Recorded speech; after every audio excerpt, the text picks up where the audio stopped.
ایک بادشاہ نے کسی بات پر خوش ہو کر ایک بندے کو یہ اختیار دیا کہ زمین کا جو چکر سورج غروب ہونے تک اس نے لگا لیا وہ حصہ زمین کا اس کو دے دیا جائے گا، اور اگر سورج غروب ہونے تک چکر مکمل نہ ہوا تو اس کو کچھ بھی نہیں ملے گا۔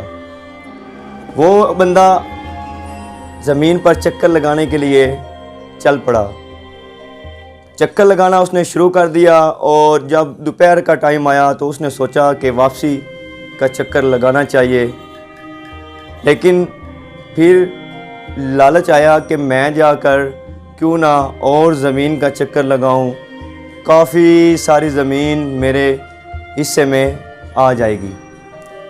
اس شخص نے چکر لمبا کر دیا اور چکر لگاتے لگاتے وہ ایک خوبصورت پہاڑ کے قریب پہنچ گیا، لیکن دل میں پھر خیال آیا کہ اب ٹائم کم رہ گیا ہے، واپسی کا چکر لگانا چاہیے۔ لیکن خوبصورت پہاڑ دیکھ کر اس نے کہا کیوں نہ کہ یہ پہاڑ بھی میری جاگیر میں آ جائیں اور میری جائیداد کا حصہ بن جائیں۔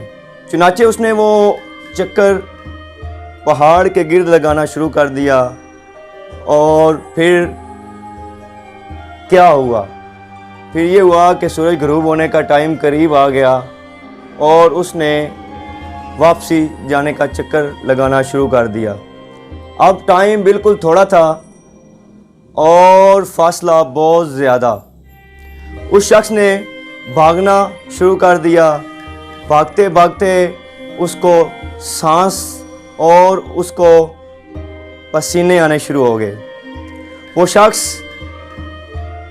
سورج غروب ہونے کے ڈر کی وجہ سے مزید تیز دوڑتا چلا گیا، اور اس کو ایسے لگ رہا تھا کہ جیسے سورج اس کا مقابلہ کر رہا ہے، چونکہ سورج تیزی کے ساتھ غروب ہو رہا تھا اور وہ شخص تیزی کے ساتھ دوڑ رہا تھا تاکہ چکر مکمل ہو جائے۔ اب اس شخص کو سورج غروب ہونا نظر آ رہا تھا اور اپنے ہاتھ سے جائیداد جاتی ہوئی نظر آ رہی تھی۔ اس کے پاس اتنا ٹائم بھی نہیں تھا کہ وہ تھوڑا سا آرام کر سکے اور وہ تھوڑا سا کہیں بیٹھ کے سکون لے سکے، چونکہ وقت تھوڑا تھا، سورج بالکل قریب ہونے کے پاس تھا، اور اس شخص نے زیادہ دوڑنا شروع کر دیا۔ بالآخر کیا ہوا؟ اس شخص کا سر چکرایا اور وہ زمین پر گر پڑا۔ گرنے کے بعد اس کے پاؤں کے نیچے سے اس کی روح نکلنے لگی اور اس کے دماغ گھومنے لگا۔ تھوڑی دیر میں اس کی لاش وہاں پڑی ملی۔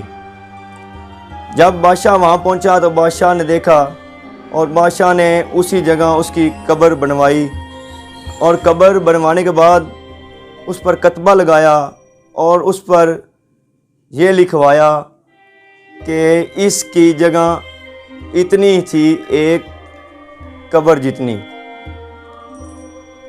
اسی طرح ہم بھی دنیا کے لالچ میں پڑ کے زیادہ سے زیادہ چیزیں، زیادہ سے زیادہ پیسہ، زیادہ سے زیادہ لالچ میں آ کر چیزیں جمع کرنا شروع کر رہے ہیں اور واپسی کا راستہ بھول گئے ہیں۔ ہمیں بھی چاہیے کہ ہم بھی اس ویڈیو سے یہ سبق حاصل کریں کہ ہم نے بھی واپس جانا ہے، چونکہ جو ہماری زندگی ہے وہ بالکل تھوڑی ہے، اور جو آنے والی زندگی ہے وہ بہت لمبی زندگی ہے۔ اس لیے اس چکر میں پڑنے کی بجائے ہمیں چاہیے کہ ہم آخرت کے بارے میں سوچیں اور اس چکر میں نہ پڑیں کہ لالچ میں آ کے ہم ایک قبر جتنی ہی جگہ سمیٹ سکیں۔